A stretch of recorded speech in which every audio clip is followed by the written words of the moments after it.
ओम नमः शिवाय।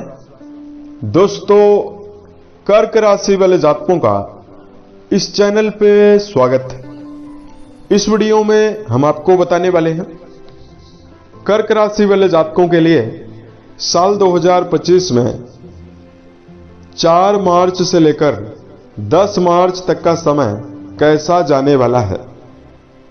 मार्च महीने की इन 6 दिनों की समयावधि में क्या मेजर परिवर्तन कर्क राशि वाले जातकों के जीवन में होने वाला है। किन मामलों में कर्क राशि वाले जातकों को बड़ी खुशखबरी, बड़ी उपलब्धि और हर कार्यों में सफलता मिलने वाली है तथा किन मामलों में कर्क राशि वाले जातकों को सावधानी पूर्वक चलने की आवश्यकता भी जीवन में रहने वाली है। तो यह राशिफल कर्क राशि वाले जातकों के लिए बनाया गया है और आपके लिए काफी महत्वपूर्ण और खास रहने वाला है। चंद्र राशि के ऊपर प्रभावी रहने वाला है, तो आप इसे इसी आधार पर देखें। इस राशिफल के माध्यम से हम आपके जीवन से जुड़े हुए सभी पहलू के बारे में आपको जानकारी देने वाले हैं, जैसे आपका कर्म क्षेत्र कैसा रहेगा, आर्थिक जीवन, पारिवारिक जीवन, प्रेम संबंध, सेहत, आर्थिक स्थिति, धार्मिक उपाय के बारे में, यानी जीवन के सभी पहलू के बारे में हम आपको जानकारी देने वाले हैं। तो कर्क राशि वाले जातकों, सबसे पहले तो हम आपको बताना चाहते हैं कि जो ग्रही अवस्था है उसमें किस प्रकार का बदलाव होने वाला है और ग्रही अवस्था कैसी रहने वाली है।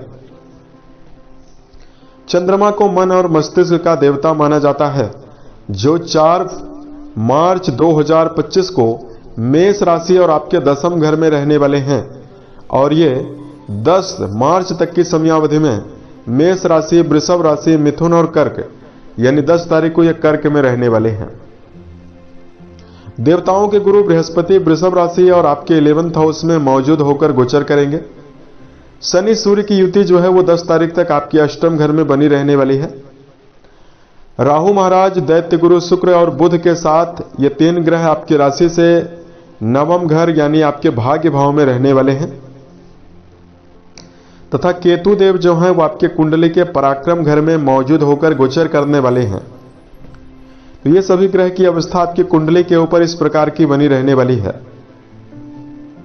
तो वही हम आपको बताते हैं कर्क राशि वाले जातकों के जीवन में क्या खास परिवर्तन मिलने वाला है। सबसे पहले आपको जानकारी दे रहे हैं करियर और व्यापारिक जीवन के मामले में। दोस्तों, कर्म भाव के स्वामी जो हैं वो मंगल माने जाते हैं, जो आपकी राशि के 12 भाव में गोचर करने वाले हैं।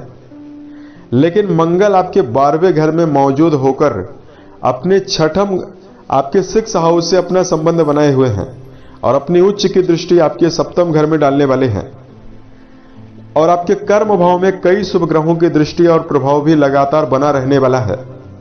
तो कर्म क्षेत्र के मामले में इस समयावधि में कर्क राशि वाले जातकों को नवीन परिवर्तन मिलने वाला है। कर्क राशि वाले जातकों के जीवन में आपकी विचारधारा और आपके कार्य कुशलता लगातार बढ़ी रहने वाली है, जिसकी वजह से कर्क राशि वाले जातक अपने कार्य को अगले स्तर पर ले जाने के लिए प्रयासरत रहने वाले हैं और उसमें आपको सफलता भी मिलने वाली है। वर्तमान में शनिदेव की ढैया जो आपके ऊपर चल रही है, तो शनि महाराज अस्त अवस्था में रहने वाले हैं। तो जो आपको दुष्प्रभाव मिल रहा था उसमें कमी रहने वाली है, क्योंकि शनि आपके 8वें घर में मौजूद होकर अपनी 3री दृष्टि आपके कर्म भाव में डाल रहे थे। तो लगातार आपको करियर के मामले में उठापटक और परेशानी मिल रही थी। लेकिन कर्क राशि वाले जातकों की कर्म क्षेत्र की परेशानियां इस समयावधि में समाप्त रहने वाली है। एक नवीन आत्मविश्वास के साथ कर्म क्षेत्र में निर्णय लेते हुए भी नजर आएंगे और स्वयं के द्वारा लिए गए निर्णय से आपको सफलता भी जीवन में मिलने वाली है। बात करते हैं आर्थिक जीवन के मामले में क्या विशेष परिवर्तन होने वाला है। दोस्तों, धनुष भाव के जो स्वामी बनते हैं वो सूर्य देव माने जाते हैं, जो शनि के साथ आपके 8वें घर में मौजूद रहने वाले हैं। वहीं आपके लाभ भाव के स्वामी दैत्य गुरु शुक्र माने जाते हैं, जो उच्चस्थ अवस्था में आपके भाग्य भाव में रहने वाले हैं। तो देखिए, कर्क राशि वाले जातकों के जीवन में वर्तमान समय में व्यापार से धन की संभावना ज्यादा रहने वाली है। किसी प्रकार की यदि आपकी दुकान है या कोई व्यापार कर रहे हैं, उसमें आपके लिए समय ज्यादा बेहतर दिखाई दे रहा है। इस समयावधि में कर्क राशि वाले जातक किसी प्रकार की पैतृक संपत्ति को यदि आप जीवन में लेने का प्रयास कर रहे हैं, उसमें आपको सफलता मिलने वाली है।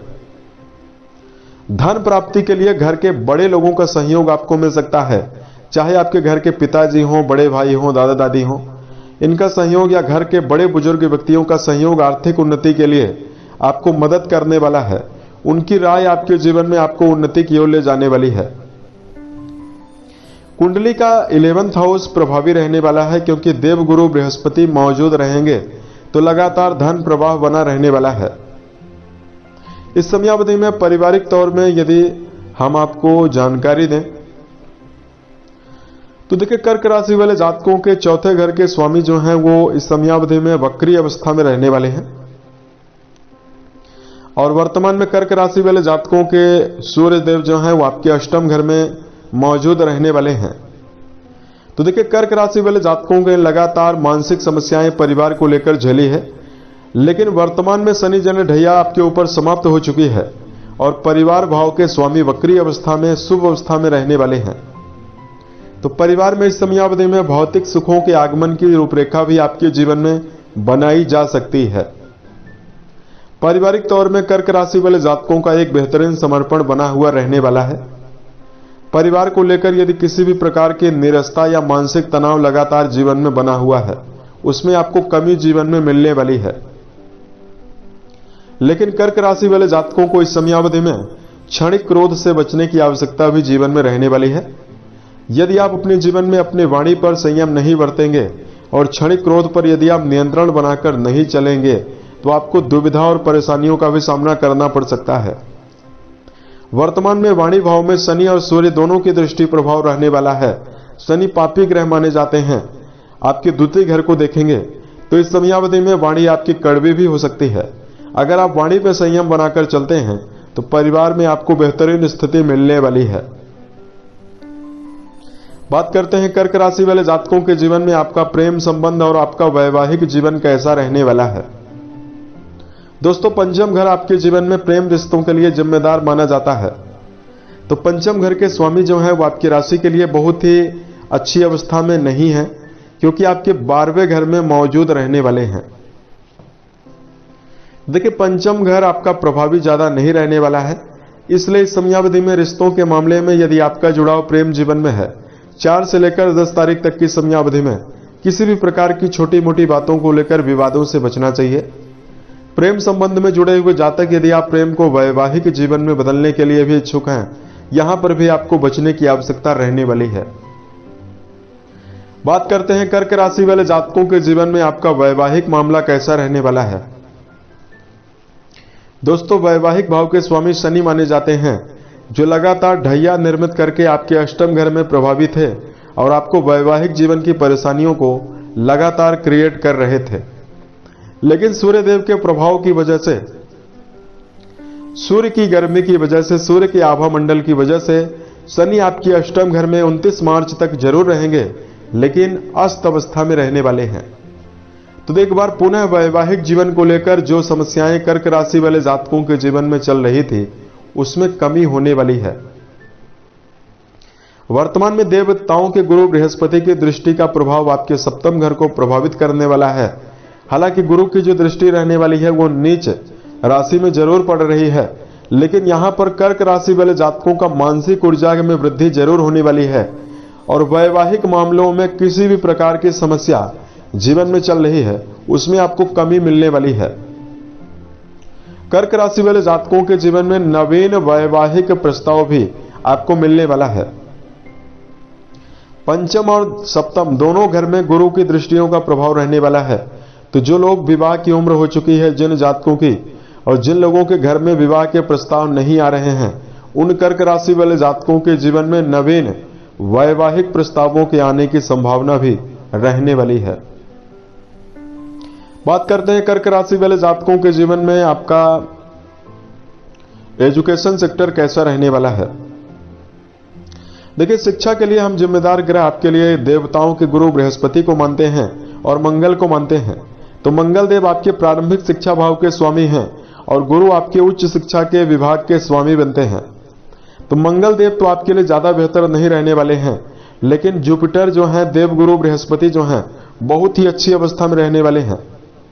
तो जो लोग इस समयावधि में उच्च शिक्षा के क्षेत्र में अध्ययनरत हैं, उन कर्क राशि वाले जातकों को तो जीवन में बेहतर परिणाम मिलने वाला है।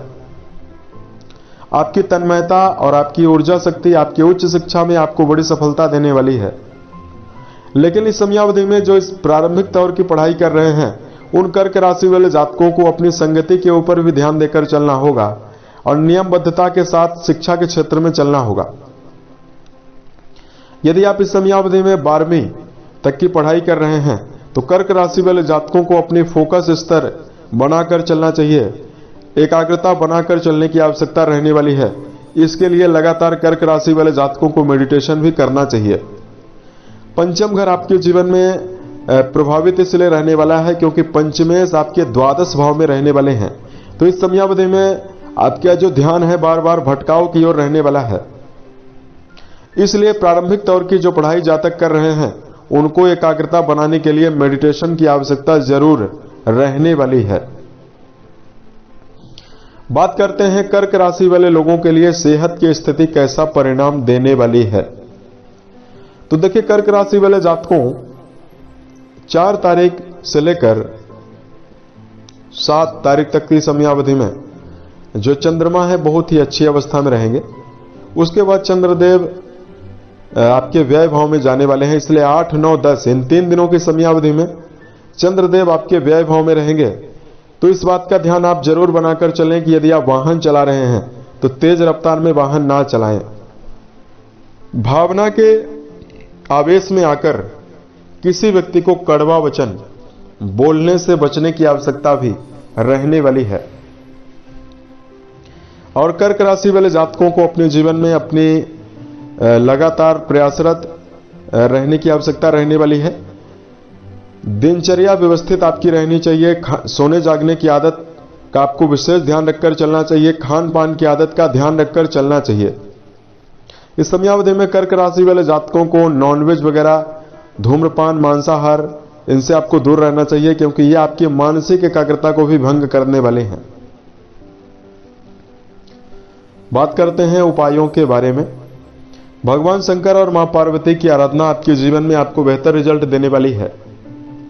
दूसरा, कर्क राशि वाले जातकों को इस समयावधि में बेजुबान जानवरों के लिए दाने चारे का प्रबंध करना बेहतर परिणाम देने वाला है।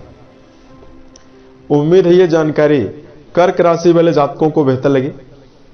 मिलते हैं एक नए वीडियो में, तब तक के लिए आप अपना ख्याल रखें। ओम नमः